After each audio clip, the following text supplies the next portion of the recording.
Terletak di Desa Sumberjo, Kecamatan Ambulu, Kabupaten Jember, Provinsi Jawa Timur, Pantai Watu Ulo menawarkan pesona yang tidak tertandingi. Dengan jarak sekitar 38,1 km dari kota Jember, pantai ini dapat dijangkau dalam waktu sekitar 1 jam perjalanan darat, baik dengan kendaraan pribadi maupun angkutan umum. Nama Watu Ulo sendiri berasal dari bahasa Jawa, di mana watu berarti batu dan ulo berarti ular, sehingga Watu Ulo berarti batu ular. Daya tarik utama pantai ini adalah formasi batu yang panjang menyerupai tubuh ular. Formasi batu ini dipercaya oleh masyarakat setempat sebagai bagian dari tubuh naga besar bernama Nogorojo dalam legenda lokal. Batu yang memanjang dari bibir pantai hingga ke laut ini menciptakan pemandangan yang unik dan menarik, menjadikannya ikon tersendiri bagi Pantai Watu Ulo. Pantai Watu Ulo menyajikan keindahan pantai yang memukau dengan pasir putih dan laut biru yang jernih. Di sekelilingnya, bukit-bukit hijau menambah pesona alami yang memikat hati para pengunjung. Ombak di pantai ini cenderung tenang, sehingga aman untuk berenang dan bermain air.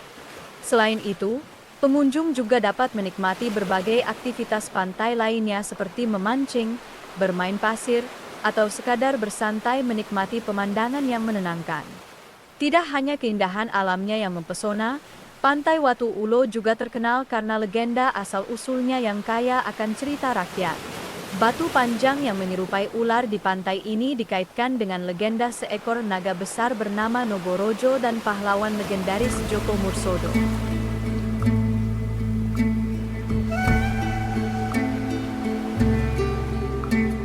Pada zaman dahulu kala, di sebuah pesisir pantai Jawa yang dikelilingi oleh hutan lebat dan laut yang luas, hiduplah seekor naga raksasa bernama Nogorojo. Naga ini dikenal sebagai penguasa laut dengan ukuran tubuhnya yang sangat besar dan sisik yang berkilau seperti emas. Namun, kecantikan fisiknya ini tidak sebanding dengan perilakunya yang rakus dan menakutkan. Nogorojo seringkali memangsa ikan-ikan dan hewan laut lainnya yang menjadi sumber penghidupan bagi para nelayan setempat. Akibat dari keganasan Nogorojo, hasil tangkapan nelayan berkurang drastis, sehingga banyak dari mereka yang kesulitan untuk memenuhi kebutuhan sehari-hari. Naga ini tidak hanya mengancam kehidupan di laut, tetapi juga menimbulkan kekhawatiran di daratan. Penduduk desa yang tinggal di sekitar pesisir pantai tersebut hidup dalam ketakutan. Setiap malam, suara raungan Nogorojo menggema di udara, menyebabkan penduduk terjaga dan diliputi rasa cemas. Tidak jarang, Nogorojo menyerang desa-desa, merusak rumah dan ladang, serta membuat penduduk berlarian menyelamatkan diri. Keberadaannya yang mengancam membuat penduduk setempat harus selalu waspada dan takut untuk mendekati daerah kekuasaan Nogorojo. Legenda ini menceritakan bahwa Nogorojo memiliki kekuatan besar dan nafsu yang tak terpuaskan. Ia bahkan dikenal suka menyerang kapal-kapal yang melintas di wilayah kekuasaannya, menyebabkan banyaknya kecelakaan laut dan kehilangan nyawa. Kehadirannya menjadi mimpi buruk bagi siapa saja yang berani mengarungi laut di sekitarnya. Meskipun demikian, Nogorojo juga dikenal sebagai makhluk yang cerdik dan penuh tipu daya. Ia seringkali bersembunyi di balik bebatuan besar di dasar laut, menunggu saat yang tepat untuk menyerang mangsanya. Hal ini menambah ketakutan penduduk, karena mereka tidak pernah tahu kapan dan dari mana Nogorojo akan muncul.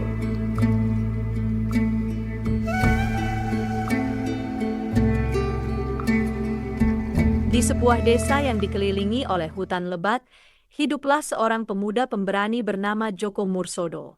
Desanya berada jauh dari pesisir pantai, namun kabar tentang keresahan penduduk pesisir yang diteror oleh naga besar bernama Nogorojo akhirnya sampai juga ke telinganya. Nogorojo, dengan kerakusan dan kekejamannya, telah menyebabkan penduduk pesisir hidup dalam ketakutan dan kesengsaraan. Joko Mursodo dikenal sebagai seorang pemuda yang sakti dan tangguh. Keberanian dan kemampuannya dalam ilmu bela diri telah diakui oleh banyak orang. Dengan hati yang penuh semangat dan tekad yang bulat, Ia memutuskan untuk menghadapi Nogorojo dan menyelamatkan penduduk pesisir dari teror Sang Naga. Sebelum berangkat, Djoko Mursodo mempersiapkan segala sesuatunya dengan matang. Ia melakukan berbagai persiapan, mulai dari memperkuat ilmu kanuragan hingga mencari senjata pusaka yang mampu menandingi kekuatan Nogorojo. Tak lupa, ia juga memohon restu kepada orang tuanya dan sesepuh desa agar diberi kelancaran dan keselamatan dalam menjalankan misinya. Dengan keberanian yang membara, Djoko Mursodo berangkat menuju pesisir pantai. Perjalanan melalui hutan lebat dan medan yang berat tidak membuatnya gentar. Sepanjang perjalanan, ia terus memantapkan tekadnya untuk mengalahkan Nogorojo dan membawa kedamaian bagi penduduk pesisir. Setibanya di pesisir pantai, Djoko Mursodo disambut dengan pemandangan yang mengerikan.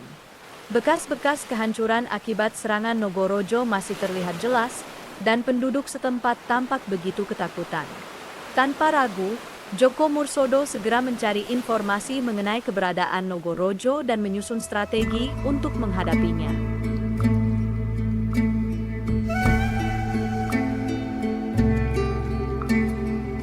Suatu pagi yang telah ditentukan, Djoko Mursodo mempersiapkan diri dengan matang untuk menghadapi Nogorojo. Dengan hati yang penuh keberanian, ia membawa alat pancingnya dan berjalan menuju pantai tempat Nogorojo sering muncul. Ia berpura-pura memancing ikan di sekitar pantai tersebut, berharap dapat memancing Sang Naga keluar dari sarangnya. Meski matahari sudah tinggi di langit, belum satu ekor ikan pun yang berhasil ia tangkap dan belum ada tanda-tanda kemunculan Nogorojo. Waktu terus berlalu, dan harapan untuk berhadapan dengan Nogorojo mulai memudar seiring dengan semakin teriknya matahari. Namun, Djoko Mursodo tidak menyerah. Ia tetap bertahan di pantai, menanti dengan sabar. Saat matahari sore mulai meredup menjelang petang, pertanda yang dinantikannya akhirnya muncul. Ombak besar tiba-tiba bergulung dengan dahsyat, dan seketika langit yang cerah menjadi gelap oleh awan hitam yang muncul dari arah laut. Suara gemuruh ombak yang menggelegar menggetarkan udara, dan dari tengah lautan, tampaklah seekor naga besar yang muncul dengan megah. Nogorojo, dengan tubuhnya yang berkilau dan mata yang menyala-nyala, menatap tajam ke arah Djoko Mursodo. Dengan suara yang menggelegar, ia berkata, "Wahai pemuda, siapakah engkau yang berani memancing ikan di daerah kekuasaanku?" Suaranya yang penuh wibawa dan ancaman membuat suasana semakin mencekam. Djoko Mursodo, dengan penuh ketenangan dan keberanian, menjawab, "Wahai naga, memang aku telah lama menunggumu. Kudengar kau sering mengganggu ketentraman penduduk desa. Aku datang ke sini untuk mengingatkanmu agar segera pergi dari tempat ini dan menghentikan segala teror yang kau sebarkan." Nogorojo tidak setuju dengan perkataan Djoko Mursodo. Amarahnya memuncak, dan tanpa berpikir panjang, ia meluncurkan serangan. Pertarungan sengit pun tak terelakkan. Nogorojo mengeluarkan segala kekuatannya, mengibaskan ekornya yang besar dan menghembuskan napas api yang membara. Namun, Djoko Mursodo yang tangguh dan cekatan berhasil menghindari setiap serangan dengan lincah. Ia menggunakan ilmu kanuragannya dan senjata pusaka yang ia bawa untuk melawan Sang Naga. Pertarungan berlangsung lama dan menegangkan. Kedua pihak menunjukkan kemampuan terbaik mereka. Nogorojo yang ganas terus menyerang tanpa henti, sementara Djoko Mursodo dengan ketangguhan dan strategi yang cerdas, berhasil melumpuhkan setiap serangan naga. Di tengah pertarungan yang sengit, Djoko Mursodo tidak kehilangan fokus dan terus mencari celah untuk memberikan serangan penentu.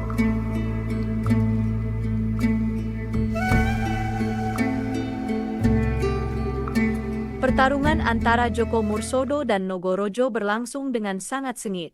Selama berjam-jam, keduanya saling bertukar serangan. Nogorojo dengan napas apinya yang menggelegar dan kekuatan yang luar biasa, melawan Djoko Mursodo yang penuh keberanian dan kelincahan. Setiap serangan dan pertahanan dipenuhi dengan ketegangan yang menegangkan. Namun, pada akhirnya, kesaktian Djoko Mursodo membuahkan hasil. Dalam satu serangan yang tepat, ia berhasil melumpuhkan Nogorojo. Tubuh sang naga yang besar jatuh ke tanah dengan suara gemuruh, mengakhiri teror yang telah berlangsung begitu lama. Namun, Joko Mursodo tidak berhenti di situ. Dengan tekad yang kuat, ia memutuskan untuk memastikan bahwa Nogorojo tidak akan pernah bisa kembali mengganggu penduduk lagi.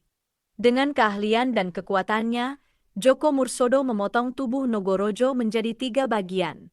Kepala sang naga dilemparkannya ke pantai Granjangan di Banyuwangi, tubuhnya diletakkan di pantai Watu Ulo, dan ekornya dibuang ke Pacitan.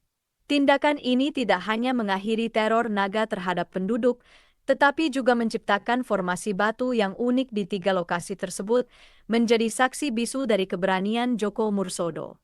Penduduk yang menyaksikan keberanian Joko Mursodo merasa lega dan berterima kasih. Mereka akhirnya bisa kembali hidup dalam ketenangan dan keamanan. Tindakan heroik Joko Mursodo menjadi bagian penting dalam cerita rakyat setempat. Nama Joko Mursodo diabadikan dalam hati setiap penduduk, dihormati sebagai pahlawan yang telah menyelamatkan mereka dari teror Nogorojo.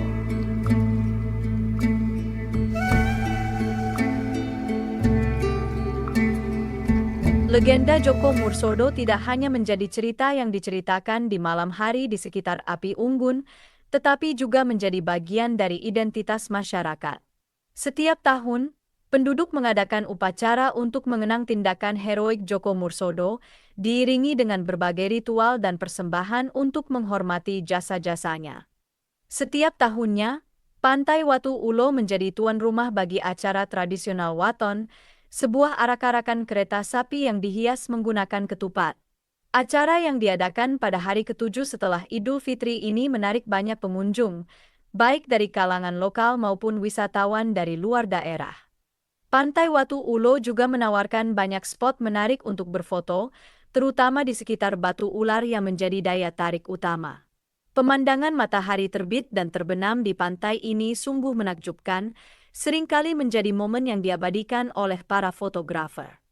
Dengan segala keunikannya, Pantai Watu Ulo menjadi destinasi wisata yang menawarkan lebih dari sekadar pemandangan indah.